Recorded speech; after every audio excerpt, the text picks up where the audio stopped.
Speaking of the combine, we got Jalen Carter coming up. We spoke to Bruce Feldman yesterday about him. Everything is just solid. This guy's a great teammate, solid citizen, and he's a beast. If the Falcons could move up and the cost wasn't too – we were talking about it earlier. Bryant, would you pull the trigger on that, moving up and getting Jalen Carter and changing the face of your defense? It depends on how much you got to give up to go get him. Carl, what was the give? What was the give, Carl, we were talking about? It was a first round. Well, obviously, you're swapping picks. You're going to swap, and then you're going to give up a 2023, and then you're also going to give up a 2024. Now, we're not talking about first-round picks. You're swapping to move into the top 4, but there are 2 second-round picks that you would give up in addition to swapping your overall 8th. Wow, that's a lot. That's a lot to give up. I'll do this. Let's say he's still available at 4 or 5, 5 or 6. Yeah, you go ahead and pull the trigger.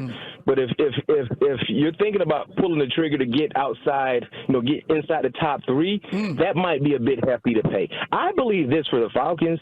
You can address the interior of your defensive line via free agency and still keep all of your picks intact.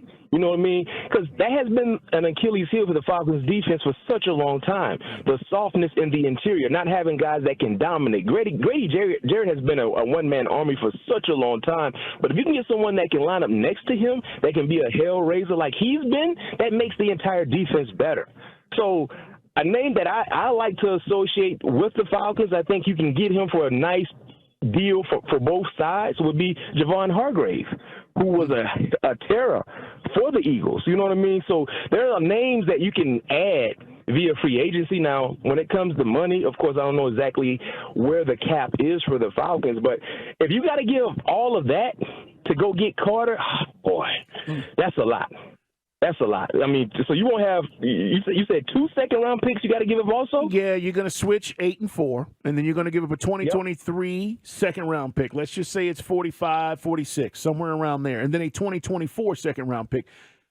I'm doing this. Oh, but by the way, guys, correct me if I'm wrong, the Falcons in 2024, they'll have 2 second-round picks based on the Calvin Ridley trade, right, from Jacksonville. Correct. If once he's reinstated, you got juice. You get another second-round pick. That's what I'm saying. I'm doing this. I'm pulling the trigger on this if you could do it. Okay. If you can do it, and I forgot, my bad, I forgot about the extra second-round pick. That's a great point. The Falcons will get.